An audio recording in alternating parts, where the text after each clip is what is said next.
আসসালামু আলাইকুম। এই ক্লাসে আমরা দারুণ এক সিস্টেম শিখব, আর সেই সিস্টেমটা হচ্ছে বিভিন্ন প্রতিযোগিতামূলক পরীক্ষাগুলোতে এমসি নৌকা স্রোত সম্পর্কিত এমসিকিউ টাইপ ম্যাথগুলো কলম খাতা ছাড়া কীভাবে আমরা মুখে মুখে অ্যান্সার করতে পারি। তো তার জন্য আমাদের তিনটা বিষয় খুব ভালোভাবে জানতে হবে।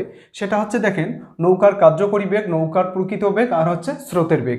তো হচ্ছে এই তিনটা বেগ আপনাদেরকে প্রথমেই মনে রাখতে হবে যে নৌকা স্রোতের অধ্যায়ে তিনটা জিনিস, তিন রকমের বেগ থাকে। এটা ফাইনাল, একদম ফাইনাল, এটা মাথায় একবারে সেট করে নেন যে তিনটা বেগ থাকে। সেটা কি কি? একটা হচ্ছে নৌকার প্রকৃত বেগ বা হচ্ছে স্থির পানিতে নৌকার বেগ, আর একটা হচ্ছে যেটা হচ্ছে এই যে এখানে শর্ট করে লিখে রাখছি, নৌকার প্রকৃত বেগ বা হচ্ছে স্থির পানিতে নৌকার বেগ, আর এটা হচ্ছে স্রোতের বেগ, আর একটা হচ্ছে নৌকার কার্যকরী বেগ। আসলে এই বেগ কয়টাই আমরা ধরতে পারি না, আসলে ম্যাথে আমাদের কোনটা কি বেগ আমরা এটা ধরতে পারি না। তো প্রথমে আমার এই বিষয় সম্পর্কে একটু ভালো ধারণা নিয়ে আসি, তারপর আমরা ম্যাথটা সলভ করব। তো সেটা হচ্ছে কি যে নৌকার প্রকৃত বেগ বা স্থির পানিতে নৌকার বেগ, নিশ্চয়ই আপনি কখনো মনে হয় ইয়াতে সাঁতার কেটেছেন পুকুরে। তো পুকুরে আমাদের কি কোনো স্রোত থাকে না। যেহেতু পুকুরে কোনো স্রোত থাকে না, তাহলে পুকুরে যদি কোনো নৌকা চলে তাহলে সেটা হবে স্থির পানিতে। তাহলে পানিটা যেহেতু স্থির, তাহলে স্থির পানিতে নৌকার বেগ বা হচ্ছে ওটাই নৌকার প্রকৃত বেগ। তার মানে হচ্ছে স্রোত যদি যায়, স্রোত তাকে কোনো প্রভাবিত করতে পারে না। স্রোত এক কথা, সোজা কথা, স্রোত না থাকলে সেখানে হচ্ছে স্থির পানিতে নৌকার বেগ বা হচ্ছে নৌকার প্রকৃত বেগ। যদি আপনি বৈঠা দিয়ে নৌকা চালান বা হচ্ছে কি হয় শ্যালো মেশিন দিয়ে নৌকা চালান, তাহলে যেটাই দিয়ে চালান না কেন আপনার ওটা হচ্ছে যা বেগ প্রকৃত বেগ সেটাই আপনাদের ঠিক থাকবে। আর যদি আপনি নদীতে বা কোনো নালায় যদি যেখানে আছে পানির স্রোত আছে সেখানে যদি আপনি নৌকা চালান, তাহলে দেখবেন যে আপনি যে বেগে নৌকা চালাচ্ছেন, আপনার যে নৌকার পাওয়ার বা নৌকার মেশিনের যে পাওয়ার তার চেয়ে কম অথবা বেশি হবে। সেটি হচ্ছে নৌকার কার্যকরী বেগ, মানে হচ্ছে যতটুকু কার্যকর থাকতেছে। যেমন আপনাকে বলছি, কল্পনা করেন এটা হচ্ছে একটা নদী, আর এখান থেকে এই পর্যন্ত একটা নদী আপনি কল্পনা করতে পারেন। তো এখানে একটা চিত্র দিয়ে দিছি আপনাদের পরিষ্কারভাবে বোঝার জন্য। তো এটা আপনি যদি একটা নদী কল্পনা করেন, তো সেক্ষেত্রে কি হবে যে এই যে তীর চিহ্ন দিয়ে দিছি, তীর চিহ্ন দিয়ে বোঝাচ্ছি যে এটা হচ্ছে স্রোতের বেগ, মানে স্রোতটা এই দিকে যাচ্ছে, এই দিক থেকে এই দিকে যাচ্ছে। তো স্রোতটা এই দিক থেকে এই দিকে যাচ্ছে। তো আপনি দেখেন এখানে একটা তীর চিহ্ন দিচ্ছি নৌকার মাঝে, নৌকার ভিতরে। তার মানে এটা বোঝাচ্ছে কি এই স্রোত যে দিকে যাচ্ছে নৌকাটাও এই দিকে যাচ্ছে। তীর চিহ্ন দিয়ে বোঝাচ্ছি এই নৌকাটা স্রোতের অনুকূলে যাচ্ছে। আর দেখেন এই নৌকাটার ক্ষেত্রে তীর চিহ্ন এই দিকে করা আছে। তার মানে স্রোত যাচ্ছে এই দিকে, নৌকাটা আসতেছে এই দিকে, মানে স্রোতের বিপরীত দিকে। তো এই জিনিসটা আমরা একটু ভালোভাবে জানবো। সেটা হচ্ছে কেমন দেখেন, যে অনুকূলে, এখানে লিখে রাখছি অনুকূলে নৌকার কার্যকরী বেগ। আসলে কার্যকরী বেগ কি? আমরা তো স্রোতের বেগ বুঝলাম, স্রোত মানে স্রোত যত বেগে যাবে, তো সেটা স্রোতের বেগ। তো নৌকার প্রকৃত বেগ বা স্থির পানিতে বেগ এটা বুঝলাম। এখন কার্যকরী কার্যকরী বেগ হচ্ছে যে বেগটা কার্যকর হয় ওই মুহূর্তে, নৌকা চালানো অবস্থায় যে বেগটা কার্যকর হয় সেটাই হচ্ছে কার্যকরী বেগ। সেটা কীরকম? যে ধরেন এখানে যদি আমি কল্পনা করি এই স্রোতটা ঘন্টায় 2 কিলোমিটার বেগে চলছে, এই স্রোতটা ঘন্টায় 2 কিলোমিটার বেগে চলছে। এখন নৌকাটা স্থির পানিতে বা হচ্ছে পুকুরে, ধরেন এভাবে কল্পনা করেন আপনি, পুকুরে সে ঘন্টায় 6 কিলোমিটার বেগে যাইতে পারে, ঘন্টায় 6 কিলোমিটার বেগে যাইতে পারে। তো সেক্ষেত্রে কি হবে? যদি অনুকূলে যায় তাহলে কি হবে? স্রোত এখানে যদি এটা যদি ধরেন 6 কিলোমিটার বেগ হয় এর, তাহলে সে এই দিকে যাওয়ার সময় কি হবে? এই স্রোতের নৌকার প্রকৃত বেগ, মানে যখন পুকুরে ছিল তখন সে 6 কিলোমিটার বেগে যাবে। এখন যেহেতু স্রোতের অনুকূলে যাচ্ছে, মানে হচ্ছে স্রোতটা তার নিজস্ব বেগ প্রয়োগ করতেছে এবং স্রোত তাকে আবার স্রোতের বেগে আবার তাকে ভাসায় নিয়ে যাচ্ছে। তাহলে আমরা কি বুঝবো? তার মানে যখন সে এই দিক থেকে এই দিকে যাবে তাহলে এর বেগ কত হবে? নিজস্ব বেগ তো আছে 6 কিলোমিটার, আবার স্রোত তাকে টানতেছে 2 কিলোমিটার বেগে। তাহলে তার মোট বেগ কত হবে যখন অনুকূলে যাবে? তখন হবে 6 আর 2 8 কিলোমিটার।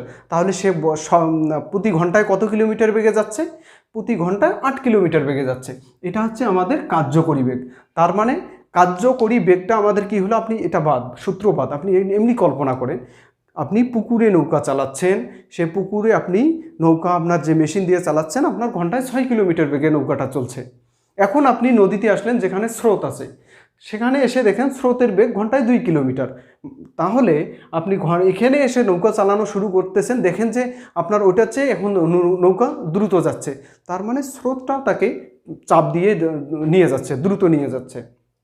এটা হচ্ছে কার্যকরী বেগ। যখন যেটা কার্যকর হয় বেগ সেটা হচ্ছে কার্যকরী বেগ। তাহলে অনুকূলে বেগ কত পেলাম? 6 আর 2 8 কিলোমিটার। এখন আসেন প্রতিকূলে। তাহলে প্রতিকূলে যদি আমি চিন্তা করি, এটাই যদি হয়, এটা হচ্ছে 6 কিলোমিটার। তাহলে দেখেন এ 6 কিলোমিটার বেগে আসতে যাবে স্থির পানিতে, মানে সে 6 কিলোমিটার বেগে আসতে যাবে, আর এই দিকে সে 2 কিলোমিটার বেগ বাধা পাবে। 6 কিলোমিটার বেগে আসতে যাবে উল্টা দিকে। দেখেন এখানে স্রোত এই দিকে যাচ্ছে, নৌকা এই দিকে আসতেছে, স্রোত এই দিকে যাচ্ছে, নৌকা এই দিকে আসতেছে। তাহলে কি হবে? সে 6 কিলোমিটার তার প্রকৃত বেগ বা স্থির পানিতে নৌকার বেগ, সে 6 কিলোমিটার বেগে আসতে যাবে, কিন্তু 2 কিলোমিটার বাধা পাবে স্রোতের কারণে, স্রোতের বেগের কারণেই 2 কিলোমিটার বাধা পাবে। তো এতে আমরা কি বুঝলাম? যখন সে আসবে তাহলে তার উপর কতটুকু বেগ কার্যকর হবে? 6 থেকে 2 বাদ দিলে 4 কিলোমিটার, 6 থেকে 2 কিলোমিটার বাদ দিলে 4 কিলোমিটার। তাহলে কতটুকু বেগ কার্যকর হলো? 4 কিলোমিটার। তাহলে বিপরীতে, তাহলে স্রোতের বিপরীতে বা প্রতিকূলে কার্যকরী বেগ কত হলো? 6 কিলোমিটার। তার প্রকৃত বেগ কত? কার্যকরী বেগ হচ্ছে 4 কিলোমিটার, তার প্রকৃত বেগ হচ্ছে 6 কিলোমিটার, আর আপনার স্রোতের বেগ হচ্ছে 2 কিলোমিটার। তাহলে আমরা এখন সূত্রগুলোতে আসি। সূত্রগুলো এখান থেকে আমরা এস্টাবলিশ করব। কীরকম? নৌকার কার্যকরী বেগ, তাহলে নৌকার কার্যকরী বেগ সমান কি বলছে এখানে দেখেন, নৌকার প্রকৃত বেগ বিয়োগ স্রোতের বেগ। তাহলে নৌকার প্রকৃত বেগ কত ছিল? 6। তাহলে কার্যকরী বেগ আমরা যদি বের করি 6 কিলোমিটার, বিয়োগ স্রোতের বেগ, স্রোত কত ধরছি? 2 কিলোমিটার, 6 থেকে 2 বাদ দিলে 4। তো একটু আগে আমরা যেভাবে চিন্তা করলাম সেটার সাথে মিলে গেল। তার মানে আমাদের সূত্র মুখস্থ করার দরকার নাই। আমরা এখান থেকে সেন্স যদি ডেভেলপ হয় তাহলে আমরা সহজেই মনে রাখতে পারবো। তারপরে আপনি দেখেন অনুকূলে, অনুকূলে কি বলছিলাম? যখন অনুকূলে যাবে, তার স্রোতের দিকে যাবে, সেটা হচ্ছে অনুকূল, আর স্রোতের বিপরীতে আসলে এটা হচ্ছে প্রতিকূল। তো যখন অনুকূলে যাবে তখন আমি কি বলছিলাম? তো সে নিজস্ব 6 কিলোমিটার বেগে যাবে, আবার স্রোত তাকে ভাসায় নিয়ে যাবে 2 কিলোমিটার বেগে বেশি। তাহলে 6 আর 2 8 কিলোমিটার। এখন আমরা সূত্রে আসি। কিভাবে সূত্র তৈরি করব? নৌকার কার্যকরী বেগ সমান, দেখেন, নৌকার প্রকৃত বেগ যোগ স্রোতের বেগ। তাহলে দেখেন তো নৌকার প্রকৃত বেগ কত? 6 ছিল, কার্যকরী স্রোতের বেগ কত ছিল? +2 ছিল, 6 আর 2 8। আমরা একটু আগে যেটা বের করছিলাম সেটাই সূত্রে দিয়েও আমাদের হয়ে যাচ্ছে। তার মানে যদি আমাদের মেইন সেন্সটা ঠিক থাকে, সেটা কি বিষয়? 3টা বেগ বিষয়। কি কি 3টা বেগ? স্থির পানিতে নৌকার বেগ বা হচ্ছে নৌকার প্রকৃত বেগ, স্রোতের বেগ, আর হচ্ছে কি নৌকার কার্যকরী বেগ। এই 3টা বেগের বাইরে কোনো বেগ নেই। এক কথাই আপনাদের মাথায় রাখতে হবে, নৌকা স্রোতের অধ্যায়ে এই 3টা বেগের বাইরে কোনো বেগ নেই। তো সেক্ষেত্রে আমরা কি এই 3টা বেগ ভালোভাবে জেনে গেলাম এবং মূল বেসিকটা আমরা নিয়ে আসলাম। এখন ধরেন আমরা একটা ম্যাথ সলভ করব। তো সেটা হচ্ছে কি, দেখেন ম্যাথটা হচ্ছে নৌকা ও স্রোতের গতি ঘন্টায় 10 কিলোমিটার ও 5 কিলোমিটার। নদীপথে 45 কিলোমিটার একবার গিয়ে ফিরে আসতে কত সময় লাগবে? দেখতে পাচ্ছেন এই ম্যাথটা একটা প্রতিযোগিতামূলক পরীক্ষায় এসেছিল, এমসিকিউ টাইপ প্রতিযোগিতামূলক পরীক্ষায়। তো এখানে কি বলছে দেখেন, নৌকা ও স্রোতের বেগ ঘন্টায় 10 কিলোমিটার ও 5 কিলোমিটার, নদীপথে 45 কিলোমিটার গিয়ে ফেরত আসতে কত সময় লাগবে? তার মানে হচ্ছে দেখেন নৌকা ও স্রোত, আগে কি আছে? নৌকা। তাহলে 10টা কি নৌকার বেগ, পরে আসে স্রোত, তারপর 5টা হচ্ছে কি স্রোতের বেগ। তাহলে নৌকা ও স্রোতের বেগ ঘন্টায় কত? 10 ও 5 কিলোমিটার। প্রথম আপনাদেরকে এভাবে চিন্তা করতে হবে। তাহলে নৌকা কত এবার বলেন দেখি? নৌকার বেগ হচ্ছে 10 কিলোমিটার, আর হচ্ছে স্রোতের বেগ কত? এখানে আমি ধরে নেব কত, এখানে আছে দেয়া আছে কত? 5 কিলোমিটার। তো 10 কিলোমিটার আর 5 কিলোমিটার, 10 কিলোমিটার আর 5 কিলোমিটার। তাহলে দেখেন আপনি নদী পথে কতটুকু যাবে? দূরত্ব যাবে 45 কিলোমিটার। তো এখান থেকে এই পর্যন্ত ধরি আমরা কত, এই নদীটার দূরত্ব কত? 45 কিলোমিটার। এখন এইখান থেকে দেখেন 45 কিলোমিটার অনুকূলে গিয়ে ফেরত আসতে কতটুকু সময় লাগবে? এখন আপনি দেখেন এই ম্যাপটা যদি আপনি মুখে মুখে করেন কিভাবে হয়, তাহলে যখন অনুকূলে যাবে তখন কি বলছি, নৌকার বেগ এবং স্রোতের বেগ দুটো যোগ করতে হয়। তাহলে যোগ করলে হয় 10 আর 5 15। তাই 1 ঘন্টা যায় 15 কিলোমিটার, তার মানে 45 কিলোমিটার যেতে কত ঘন্টা সময় লাগে? 3 15 45, তাহলে 3 ঘন্টা। তাহলে অনুকূলে এখান থেকে এই পর্যন্ত যাইতে লাগতেছে 3 ঘন্টা। এখন এখান থেকে এই পর্যন্ত আসবে, আসার সময় কি হবে দেখেন, নৌকার প্রকৃত বেগ 10, এখান থেকে স্রোতের বেগ 5, 10-এর থেকে 5 বাদ দিলে হয় কত? 10-এর থেকে 5 বাদ দিলে হয় 5। তাহলে আসার সময় কত কিলোমিটার বেগে আসবে? সে কার্যকর হবে কতটুক বেগ? 5 কিলোমিটার। তাহলে 45 কিলোমিটার আসতে কতটুকু সময় লাগে? 5 লং 45, কয় ঘন্টা? 9 ঘন্টা। 9 আর 3, যাওয়ার সময় 3 ঘন্টা, আসার সময় 9 ঘন্টা, তাহলে মোট কত ঘন্টা সময় লাগলো? 12 ঘন্টা। অ্যান্সার হয়ে গেল। দেখেন একদম ইজি। তাহলে দেখেন এখান থেকে আমরা এই পর্যন্ত যেতে লাগলে 3 ঘন্টা, আসার সময় লাগলো 9 ঘন্টা, তার মানে 12 ঘন্টা আমাদের হয়ে গেল। তো এখন যদি আপনি সূত্রে সেটা করতে যান, সূত্রে করতে গেলে কি দাঁড়ায় দেখেন, যে নৌকার কার্যকরী বেগ, তারপর এখানে কি আছে দেখেন, নৌকার কার্যকরী বেগ আমাদের স্রোতের অনুকূলে।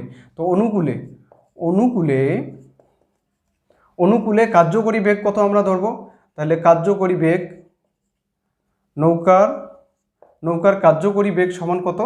নৌকার কার্যকরী বেগ আমরা কি বের করবো দেখেন, নৌকার প্রকৃত বেগ স্রোতের বেগ, তাহলে কত? 10 আর 5 15, তাহলে কত? 15 কিলোমিটার। এটাকে আপনি যদি ঐকিক নিয়মে করেন তাহলে কি হয়? 15, আমাদের সময় বের করতে বলছে গিয়ে ফেরত আসতে, তাহলে আমাদেরকে সময়টা ওই দিকে ফেলাই দিই। তাহলে 15 কিলোমিটার যায় কত ঘন্টায়? এক ঘন্টায়। তাহলে 1 কিলোমিটার যায় 1/15 ঘন্টায়, 45 কিলোমিটার যায় 45/15, মানে হচ্ছে 3 ঘন্টায়। তাহলে আমরা কি পাইলাম? 3 ঘন্টা পাইলাম। তাহলে সেম ঘটনা মানে প্রতিকূলে যদি হয়, তাহলে প্রতিকূলে নৌকার কার্যকরী বেগ, প্রতিকূলে নৌকার কার্যকরী বেগ দেখেন কি বলছে, এই যে প্রতিকূল মানে এই দিক থেকে এইদিকে আসার সময় কার্যকরী বেগ সমান নৌকার প্রকৃত বেগ। নৌকার প্রকৃত বেগ কত? 10 বিয়োগ বেগ কত? 5, স্রোতের বেগ, তাহলে কত থাকতেছে? কার্যকরী বেগ 5 কিলোমিটার। তাহলে এখন লিখতে পারি 5 কিলোমিটার যায় 1 ঘন্টায়। তাহলে 1 কিলোমিটার যায় 1/5 ঘন্টায়, 45 কিলোমিটার যায় 45/5 ঘন্টায়, মানে 5 লং 45, মানে 9 ঘন্টা। তাহলে মোট সময় লাগে যাওয়া আসাতে, তার মোট সময় তাহলে কত? 3 + 9 সমান 12 ঘন্টা। অ্যান্সার হয়ে গেল। এখন আমরা আরেকটি ম্যাথ সলভ করব। সেটা হচ্ছে দেখেন, স্থির পানিতে নৌকার বেগ ঘন্টায় 7 কিলোমিটার, নৌকাটি স্রোতের অনুকূলে 33 কিলোমিটার যেতে 3 ঘন্টা সময় লাগলে ফিরে আসতে নৌকাটির কত ঘন্টা সময় লাগবে? তার মানে কথা হচ্ছে দেখেন, এবার কি স্থির পানিতে দেখেন, স্থির পানিতে নৌকার বেগ মানে হচ্ছে নৌকার প্রকৃত বেগ। তাহলে নৌকার প্রকৃত বেগ কত বলছে? 7 কিলোমিটার, ঘন্টায় 7 কিলোমিটার, মানে এক বেগ মানে হচ্ছে কি 1 ঘন্টায় যত কিলোমিটার যায়। তারপর হচ্ছে দেখেন নৌকার স্রোতের অনুকূলে 33 কিলোমিটার যেতে, তার মানে এবার নদীটার দূরত্ব, নদীপথের দূরত্ব আমরা ধরবো এখান থেকে এই পর্যন্ত দূরত্ব 33 কিলোমিটার। তারপর বলছে নদীপথে 3 ঘন্টায় যায়, তাহলে এখন আমি এটাও ধরবো 7।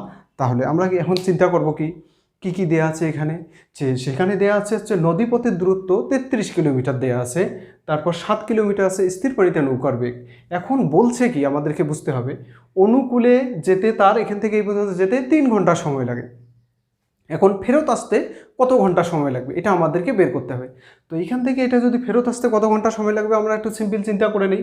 স্রোতের বেগটা আমাকে বের করতে হবে। ফিরে আসার সময় স্থির পানিতে তো নৌকার বেগ হচ্ছে 7 কিলোমিটার, আমার ফিরে আসার সময় কি হবে? এই 7 কিলোমিটার তো থাকবে না, কমে যাবে, কারণ স্রোত নিশ্চয়ই স্রোতের কোনো না কোনো বেগ আছে। তারপর যাওয়ার সময় অবশ্যই 7 কিলোমিটার থাকবে না, স্রোতের বেগ প্রভাবিত করবে, নিশ্চয়ই 7-এর চেয়ে বেশি হবে। তো আসলে কত বেশি হবে আমরা দেখি। তাহলে কি দেখেন যে 3 ঘন্টায় যায় 33 কিলোমিটার, তাহলে 1 ঘন্টায় যায় কত? 33/3, মানে 3 11 33, কত? 11 কিলোমিটার। এখন কথা হচ্ছে আমরা কিভাবে আপনাদেরকে কথা দিছিলাম যে আমরা মুখে কলম কথা ছাড়াই এমসিকিউ ম্যাথ করব। কারণ হচ্ছে বিভিন্ন প্রতিযোগিতার পরীক্ষাগুলোতে সময় সেভ করা খুবই জরুরি, বিশেষ করে ম্যাথে। তো দেখেন আমরা কিভাবে দ্রুত মুখে করতে পারি। তো এখান থেকে এখানে যাইতে কতটুকু আমরা যখন বুঝে গেলাম ম্যাথটা, এখান থেকে এখানে যাইতে কত ঘন্টা সময় লাগে? 3 ঘন্টা। তাহলে আমাদের 1 ঘন্টায় কত কিলোমিটার যাই? 3 11 33, 11 ঘন্টা, সরি 1 ঘন্টায় যাই 11 কিলোমিটার। তাহলে 1 ঘন্টায় 11 কিলোমিটার, এটা কি বেগ? কি বেগ? কার্যকরী বেগ। যেহেতু এইদিকে যাচ্ছে মানে কার্যকরী বেগ। কার্যকরী বেগ মানে আপনাকে বুঝতে হবে হয় তাহলে কার্যকরী বেগ হয় অনুকূলে নয়তো প্রতিকূলে, কিন্তু কার্যকরী বেগ। এখন যাওয়ার সময় লাগলো কত? 11 ঘন্টা। এখন তার 11 ঘন্টা থেকে 7 ঘন্টা যদি বাদ দিই পাই আমরা কত? 4 ঘন্টা। সরি, 11 কিলোমিটার থেকে 7 কিলোমিটার আমরা বাদ দিলে পাই কত? 4 কিলোমিটার। তো 4 কিলোমিটার হচ্ছে স্রোতের বেগ। তাহলে আসার সময় তাহলে কত ঘন্টা সময় লাগবে? তাহলে এ 7 কিলোমিটার বেগে আসতে যাবে, এ বাধা দিবে কত কিলোমিটার? 4 কিলোমিটার। 7-এর থেকে 4 বাদ দিলে কত? 3 কিলোমিটার। তার মানে প্রতিকূলে আসার সময় সে প্রতি ঘন্টায় 3 কিলোমিটার আসতে পাবে। 1 ঘন্টায় যদি 3 কিলোমিটার আসে তাহলে 33 কিলোমিটার আসতে, অঙ্কের মতো করে না, নিজের মতো করে চিন্তা করবেন। 3 ঘন্টায়, তাহলে 1 ঘন্টায় যায় 3 কিলোমিটার, তাহলে 33 কিলোমিটার আসলে কত ঘন্টা সময় লাগবে? 3 11 33, 11 ঘন্টা। এই তো হয়ে গেল আমাদের এমসিকিউ, মুখে মুখে হয়ে যাবে, শুধু সেন্সটা বুঝতে হবে। আবার আপনাকে বলতেই কিভাবে আপনি করবেন এমসিকিউটা। 33 কিলোমিটার যেতে লাগে কত ঘন্টা? 3 ঘন্টা। তাহলে 1 ঘন্টায় যায় কত কিলোমিটার? 3 11 33, 11 কিলোমিটার। তাহলে 11 কিলোমিটারটা কি বেগ, কি বের করলাম আমরা? কার্যকর হচ্ছে, মানে 33 কিলোমিটার বেগে 11 কিলোমিটার বেগে যাচ্ছে, অনুকূলে 11 কিলোমিটার বেগে যাচ্ছে। এখন কথা হচ্ছে 11 থেকে যদি আমি 7 বাদ দিই তাহলে 4 কিলোমিটার হচ্ছে স্রোতের বেগ পেয়ে গেলাম। তো আসার সময় স্রোতের বেগটা, স্থির পানিতে নৌকার বেগ থেকে স্রোতের বেগ বাদ দেবো, কত? 7-এর থেকে 4 বাদ দিলে 3, তাহলে 1 ঘন্টায় 3 কিলোমিটার আসে, তাহলে 33 কিলোমিটার আসতে কত ঘন্টা সময় লাগবে? 3 11 33। এই তো হয়ে গেল। তো আমাদের মুখে মুখে এরকম হয়ে গেল। এখন কারো যদি প্রথম অবস্থায় বুঝতে সমস্যা হয়, আবার আমি রিটেন করে দিচ্ছি। এটা রিটেন থেকে আপনি এমসিকিউ আমি যেভাবে মুখে মুখে ট্রাই করলাম এভাবে চেষ্টা করবেন, কোনো এক সময় হয়ে যাবে। তো দেখেন এখানে কি বলছে আমার, দেওয়া আছে স্থির পানিতে নৌকার বেগ 33 কিলোমিটার, নদীপথের দূরত্ব এখান থেকে এই পর্যন্ত, দেখেন অনুকূলে যে 33 কিলোমিটার যেতে 3 ঘন্টা সময় লাগে, মানে এখান থেকে এই পর্যন্ত, অনুকূল মানে স্রোতের দিকে, এখান থেকে এই পর্যন্ত যেতে 3 ঘন্টা সময় লাগে। তাহলে আমি এখন বের করবো 3 ঘন্টায় যায় 33 কিলোমিটার, 1 ঘন্টায় যায় 11 কিলোমিটার। 3 11 33, 33কে 3 দিয়ে ভাগ দিলে 11 কিলোমিটার কি নৌকার কার্যকরী বেগ। অনুকূলে না প্রতিকূলে? তাহলে হচ্ছে কি অনুকূলে। তাহলে অনুকূলে সূত্রটা খাটাই, দেখি স্রোত বের করি। তাহলে অনুকূলে, তো অনুকূলে আমরা কি কার্যকরী বেগ কত দেওয়া আছে? এই 33, 11 যে বের হলো, তাহলে কি বলবো আমি? 33 কত? 3 ঘন্টায়, 3 ঘন্টায় যায় 33 কিলোমিটার। তাহলে 1 ঘন্টায় যায় 33 ভাগ 3, মানে হচ্ছে 11 কিলোমিটার। তার মানে হচ্ছে কত? 11 কিলোমিটার। 11 কিলোমিটার কি বের করলাম? এখান থেকে এই দিকে যখন যায় তখন প্রতি ঘন্টায় 11 কিলোমিটার যায়। তার মানে কি, যখন অনুকূলে যায় তখনও একটা কার্যকরী বেগ, যখন প্রতিকূলে আসে তখনও হচ্ছে কার্যকরী বেগ। এই ক্ষেত্রে কি হয়, কার্যকরী বেগের নিজস্ব বেগের সঙ্গে, স্থির পানিতে প্রকৃত বেগের সঙ্গে স্রোতের বেগটা যোগ হয়, এই দিকে যখন আসে প্রকৃত বেগ থেকে স্রোতের বেগটা বিয়োগ হয়। তো যখন আপনি দেখলেন কার্যকরী বেগ আছে, তার মানে তার ওখানে স্রোত আছে এবং নৌকাও আছে। তো সেখান থেকে আপনি নৌকা দেখেন কার্যকরী বেগ, তাহলে আমরা এই সূত্রতে যদি ফেলাই, তাহলে কার্যকরী বেগ সমান, তাহলে কার্যকরী বেগ কত পেলাম? 11। তাহলে 11 সমান, এই যে এই সূত্রটা অনুকূলে, 11 সমান নৌকার প্রকৃত বেগ কত? 7 যোগ স্রোতের বেগ, আমরা লিখলাম এরকম স্রোতের বেগ। তাহলে স্রোতের বেগটা রেখে 7 এই দিকে নিয়ে আসলে 11 বিয়োগ 7 সমান স্রোতের বেগ। তার মানে হচ্ছে 11 থেকে 7 বাদ দিলে কত কিলোমিটার? 4 কিলোমিটার হচ্ছে কি স্রোতের বেগ। তাহলে স্রোতের বেগ কত পাইলাম? 4 কিলোমিটার। এখন ফিরে আসার সময় আমার কতটুকু বেগ কার্যকর হবে? এক কথা, যেটা বেগে অনুকূলে বা প্রতিকূলে যখন চলবে তখন হচ্ছে কার্যকরী বেগটা হবে। তো প্রতিকূলে আসবে, ফিরে আসার সময় বলছে ফিরে আসতে নৌকাটির কত ঘন্টা সময় লাগবে। তো ফিরে আসার সময় আমার কি হবে? প্রতিকূল হবে। প্রতিকূলে আমার কার্যকরী বেগটা এবার বের করতে হবে। কার্যকরী বেগ সমান নৌকার প্রকৃত বেগ কত? 7 কিলোমিটার। এই যে দেয়া আছে 7 কিলোমিটার প্রকৃত বেগ, বিয়োগ সূত্রের বিয়োগ স্রোতের বেগ কত? স্রোতের বেগ কত বের করে রাখলাম? 4 কিলোমিটার। তাহলে 4 সমান কত হচ্ছে? 7 থেকে 4 বাদ দিলে 3 কিলোমিটার। তো এখন কথা হচ্ছে আমরা এখন ঐকিক নিয়মে করতে পারি। সেটা কেমন? সেটা হচ্ছে যে 3 কিলোমিটার, এটা হচ্ছে 3 কিলোমিটার যেতে লাগে 1 ঘন্টা। তাহলে 3 কিলোমিটার যায় 1 ঘন্টায়। তাহলে 1 কিলোমিটার যায় 1/3 ঘন্টায়। 33 কিলোমিটার যায় 33/3 এত ঘন্টায়। 3 11 33, তার মানে 11 ঘন্টা। উত্তর হয়ে গেল। তো আমরা রিটেন করলাম, প্রথমে এমসিকিউ টাইপ চেষ্টা করলাম। এখন কথা হচ্ছে কেউ যদি মনে করেন প্রথম অবস্থায় এমসিকিউ টাইপ নিয়ে না আসতে পারেন, এই রিটেনটা প্র্যাকটিস করবেন, তার সঙ্গে সঙ্গে আমি যেভাবে চেষ্টা করলাম এমসিকিউ শেখানোর চেষ্টা করলাম, এইভাবে আপনি এমসিকিউ শিখতে যাবেন। তো তার কোনো এক সময় দেখবেন কি আপনিও আমার মতো করে মুখে মুখে মুখে মুখে অ্যান্সার দিতে পারতেছেন। তো এখন আমরা এই ধারণাটা আর একটু ক্লিয়ার করার জন্য আর একটা ম্যাথ করাই দেব। সেটা হচ্ছে যেমন এই ম্যাথটিতে কি বলছে, সেটা হচ্ছে একটি নৌকা স্রোতের অনুকূলে ঘন্টায় 8 কিলোমিটার এবং প্রতিকূলে ঘন্টায় 4 কিলোমিটার যায়। তাহলে নৌকার বেগ কত? তাহলে এতে আমরা কি বুঝলাম, একটি নৌকা স্রোতের অনুকূলে ঘন্টায় 8 কিলোমিটার যায় এবং প্রতিকূলে ঘন্টায় 4 কিলোমিটার যায়। এটা দিয়ে আমরা কি বুঝলাম, অনুকূলে যখন যায় তার মানে হচ্ছে এটা কি বেগ হইতে পারে, এটা আইডেন্টিফাইড করাটাই হচ্ছে মূল কাজ আপনাদের। আসলে ম্যাথ দেখে বুঝতে হবে। এখানে আমি কি বলে রাখছি প্রথমেই, যে 3 ধরনের বেগ থাকে। একটা হচ্ছে কি কার্যকরী বেগ, নৌকার বেগ, নৌকার প্রকৃত বেগ, আর হচ্ছে স্রোতের বেগ। তো কার্যকরী বেগ, নৌকার কার্যকরী বেগ, নৌকার প্রকৃত বেগ বা হচ্ছে নৌকার স্থির পানিতে নৌকার বেগ, আর হচ্ছে কি স্রোতের বেগ। এখন কথা হচ্ছে এই ম্যাথ দেখে আপনাকে বুঝতে হবে যে এটা কোন বেগের মধ্যে পড়ে। যেমন এখানে 8 কিলোমিটার দিছে, এটা কোন বেগের মধ্যে পড়ে, তিনটের একটাতে পড়তেই হবে। তারপর কি বলছে 4 কিলোমিটার, প্রতি ঘন্টায় 4 কিলোমিটার যায়, তাহলে 4 কিলোমিটার যায়, এই 4 কিলোমিটারটা এই তিনটার মধ্যে কোন বেগ, এটা ধরা একবার শিখে গেলে অঙ্ক মুখে মুখে করে ফেলবেন। যেমন আপনাকে বলছি যে এমসিকিউ টাইপটা আমরা কিভাবে দ্রুত করতে পারি। তো স্রোতের অনুকূলে যায় ঘন্টায় কত কিলোমিটার বেগে, 8 কিলোমিটার বেগে। তাহলে 8 কিলোমিটার কিন্তু এখানে হবে না। এখন কথা হচ্ছে যে 8 কিলোমিটার বেগে যায় ঘন্টায়, এখানে 33টাও বাদ দেয়, 7 বাদ দেয়, তাহলে 8 কিলোমিটার যায়। তাই 8 কিলোমিটারটা আমি কোথায় লিখবো? 8 কিলোমিটারটা লেখা যাবে না, কারণ এটা হচ্ছে কার্যকরী বেগ। 8 কিলোমিটারটার মধ্যে স্রোতের বেগ যখন অনুকূলে এই দিক থেকে এই দিকে যায়, তাহলে স্রোতের বেগ আছে কার্যকরী বেগের মধ্যে, যখন অনুকূলে যাবে কার্যকরী বেগের মধ্যে স্রোতের বেগ আছে, নৌকার প্রকৃত বেগ আছে। তাহলে 8 কিলোমিটারের মধ্যে কি কি আছে, স্রোতের বেগও আছে, নৌকার কার্যকরী বেগও আছে, দুইটা মিলে হয়েছে কার্যকরী বেগ হচ্ছে, অনুকূলে কার্যকরী বেগ হচ্ছে 8। আর যখন প্রতিকূলে, এই বলছে প্রতিকূলে বেগ ঘন্টায় 4 কিলোমিটার, মানে হচ্ছে এখানে যখন এই দিক থেকে এই দিকে আসবে, প্রতিকূলে আসবে, তখনও ওই প্রতিকূলে 4 কিলোমিটারের মধ্যে স্রোতের বেগও আছে, নৌকার প্রকৃত বেগও আছে। তো হচ্ছে আমরা এখন কি করব, আপনাদের এমসিকিউ করার সময় যখন কি কাজ করব, তাহলে এইটা আমরা চিন্তা করব মনে মনে, এই সূত্র দুটো মনে মনে চিন্তা করব। চিন্তা করে দেখেন তো বসায় দেওয়া যায় কি না। অনুকূলে বেগ কত আছে, 8 কিলোমিটার দিলাম, প্রতিকূলে কত আছে, 4 কিলোমিটার, এখানেই বসাই দিলাম। তাহলে আমাকে বের করতে হচ্ছে কি, দেখেন নৌকার বেগ, মানে হচ্ছে নৌকার প্রকৃত বেগ। তাহলে আমাদেরকে কি বাদ দিতে হয়, স্রোতের বেগটা বাদ দিতে হয়।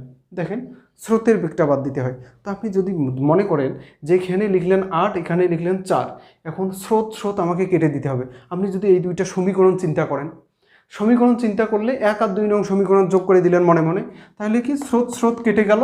তাহলে এখানে নৌকা, এখানে নৌকা, এখানে এক নৌকা, এখানে এক নৌকা, এই দুইটা হয়ে গেলে 2 গুণন নৌকার প্রকৃত বেগ। তাহলে এখানে কত থাকতেছে 2, আর এই দুইটা যোগ করলে কত হয়, 8 আর 4 কত, 12, এখানে আছে কত, 12। তাহলে 2টা ওই দিকে নিয়ে এসে ভাগ দিলে হতো কত, 6। তাহলে আমাদের কি পেলাম, নৌকার বেগ পেয়ে গেলাম 6 কিলোমিটার। দেখেন কত ইজি, যদি একবার শুধু শিখে যান। তার মানে আপনাকে বলতেছি কয় সেকেন্ড লাগবে, দেখেন এই যে আমি আবার ট্রাই করতেছি, এইভাবে আমার মতো করে ট্রাই করবেন। কি নৌকার প্রকৃত বেগ আমি কার্যকরী বেগ অনুকূলে বসাই দেবো 8, প্রতিকূলে বসাই দিলাম কত, 4। তাহলে আমাকে স্রোত ভাগাইতে হবে, এখানে প্লাস এখানে মাইনাস, তার মানে দুইটা সমীকরণ যোগ যদি করি তাহলে এই দুইটা প্লাসে মাইনাসে কেটে যায়। তাহলে কি দেখতেছে 2 গুণন এত, তাহলে 8 আর 4 12, এখানে 2 গুণন নৌকার প্রকৃত বেগ, দুইটা এইদিকে আসলে 8কে 12কে যদি 2 দিয়ে কেটে দেই তাহলে পাচ্ছে 6। তাহলে নৌকার প্রকৃত বেগ বের হয়ে গেল 6 কিলোমিটার। এখন এটাকে আপনি যদি রিটার্ন করতে চান তাহলে আপনাকে কী করতে হবে, তাহলে অনুকূলে বলছে অনুকূলে ঘন্টায় 8 কিলোমিটার, তাহলে অনুকূলের সূত্র কোনটা, এই সূত্র। তাহলে 8 কিলোমিটার এটা কি বেগ, প্রথমে বুঝলাম কার্যকরী বেগ, তাহলে 8 সমান কার্যকরী বেগ, 8 সমান আমি কি লিখবো, প্রকৃত বেগ নৌকা অত কথা লিখলাম না, প্রকৃত বেগ বা হচ্ছে এখানে আপনি আরও শর্ট করে যদি ক্যালকুলেশন শিখতে চান তাহলে নৌকার বেগ যোগ কি বলছে, স্রোতের বেগ, দন্ত শতে স্রোত, এরকম করে আরও শর্ট করে লিখতে পারেন। এমসিকিউ কীভাবে দ্রুত করবেন সেটাই শেখানোর চেষ্টা করছি। তো 9 প্লাস এত, তাহলে এটা 1 নং সমীকরণ দেন। তাহলে দ্বিতীয় ক্ষেত্রে বলছে প্রতিকূলে ঘন্টায় 8 কিলোমিটার যায়, তাহলে প্রতিকূলের সূত্র কোনটা, এটা 8 কিলোমিটার যায় মানে কার্যকরী বেগ। তো কার্যকরী বেগ 4 সমান এখানে কি দেখেন 9, ন বিয়োগ এখানে দেখেন বিয়োগ শ, ন বিয়োগ শ, এটা 2 নং সমীকরণ। তাহলে দেখেন আপনার কি কিসের মান বের করতে বলছে, নৌকার বেগ কত, তাহলে নর মান বের করতে হবে আপনাকে, তার মানে শ আর শ ভাগাইতে হবে, স্রোত ভাগাইতে হবে। তাহলে এই সমীকরণ দুটো আপনি যদি যোগ করেন তাহলে কি দাঁড়ায়, 1 ও 2, 1 যোগ 2 নং সমীকরণ। তাহলে কি হয়, 8 সমান 9 যোগ শ ভাগ 4, ভাগ তো না, 9 সমান বিয়োগ শ। তাহলে দুইটা সমীকরণ যোগ করলে শ শ কেটে যায়, 8 আর 4 যোগ করলে 12, তাহলে এটা এই দুইটা যোগ করলে 2 গুণন 9, তাহলে 2 গুণন 9, তাহলে কি হচ্ছে 2 গুণন 9, 2টা এইদিকে আসলে 12 ভাগ 2 সমান 9, তার মানে 6, তার মানে 6 সমান 9, 9তে নৌকার বেগ, তাহলে 6 কিলোমিটার, নৌকার বেগ 6 কিলোমিটার, দ্রুত হয়ে গেল। তো এটা যদি আরও একটু ক্লিয়ার হইতে চান তাহলে আমি একটু ম্যাথটা আর একটু চেঞ্জ করে দিলেই হবে। নৌকার বেগের এই জায়গায় যদি আমি বলি এরকম একটা ম্যাথ যদি আরও একভাবে আসে, যে নৌকার বেগের জায়গায় যদি বলে স্রোতের বেগ কত, তাহলে আমি এখানে দিলাম স্রোত, লেখেন নৌকা বাদ দিয়ে আমি স্রোত লিখব, তাহলে স্রোতের বেগ কত, তাহলে স্রোতের বেগ যদি বের করতে বলে তখন আমরা কি করব, সেম একই ঘটনা। তাহলে কি করতে হবে, এখানে বসাই দেবো 8, এখানে 4, তাহলে এখানে 9, এখানে 9, এটা পুরোটাই ঠিক থাকবে।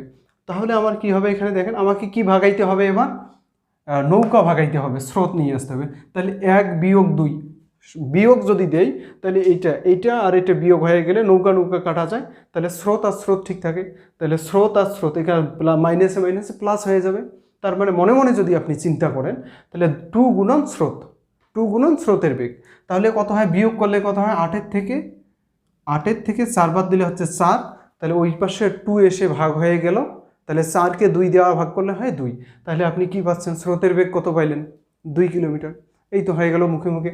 আর যদি আপনি ক্যালকুলেশন আকারে সলভ করতে চান তাহলে কি হবে, 1 নং সমীকরণ আমার কি হবে, কার্যকরী বেগ 8 সমান 9 যোগ শ, তারপর 2 নং সমীকরণ কি হবে, 4 সমান 9 বিয়োগ শ, তাহলে এটা 1 নং সমীকরণ, এটা 2 নং সমীকরণ। এবার কি করব, আমাকে যেহেতু স্রোতের বেগ বের করতে বলছে তাহলে স্রোতটা রেখে কি নৌকাটা ভাগাইতে হবে। তাহলে সমীকরণটাকে কি করলে স্রোত ভাগবে, যেহেতু এখানে বিয়োগ আছে তার মানে এটা থেকে এটা বিয়োগ করলে 9 প্লাস আর মাইনাস, প্লাস 9 মাইনাস 9 কাটা যাবে, মাইনাসে মাইনাসে প্লাস, মানে শটা ঠিক থাকবে, সেজন্য আমরা বিয়োগ করব, 1 বিয়োগ 2 নং সমীকরণ। তাহলে 8 সমান 9 যোগ শ, 4 সমান 9 বিয়োগ শ। তাহলে কি হয়, বিয়োগ যদি করি তাহলে কি দাঁড়ায়, দেখেন 9 9 কাটা যায়, 8 থেকে 4 বাদ দিলে কত, 4 সমান প্লাসে মাইনাসে মাইনাস, তাহলে শ যোগ শ, তাহলে কি হয়, শ যোগ শ সমান কত, 2 গুণন শ, তার মানে 2টা এইদিকে আসলে 4 ভাগ 2 সমান শ, 2 2 কাটা যায়, তাহলে 2 সমান শ, অতএব শ মানে হচ্ছে স্রোতের বেগ কত পাইলাম, 2 কিলোমিটার, এটাই উত্তর। তো আশা করছি যে আপনি বা আপনারা এই ম্যাথগুলো ভালোভাবে বুঝতে পারছেন। তো কথা হচ্ছে যে আমি আরেকটা কথা বলে রাখি, যদি আমার এই ম্যাথগুলো ভালো লেগে থাকে তো অবশ্যই কমেন্টে জানাবেন এবং শেয়ার করে দিয়ে অন্যকে দেখার ব্যবস্থা করে দিবেন।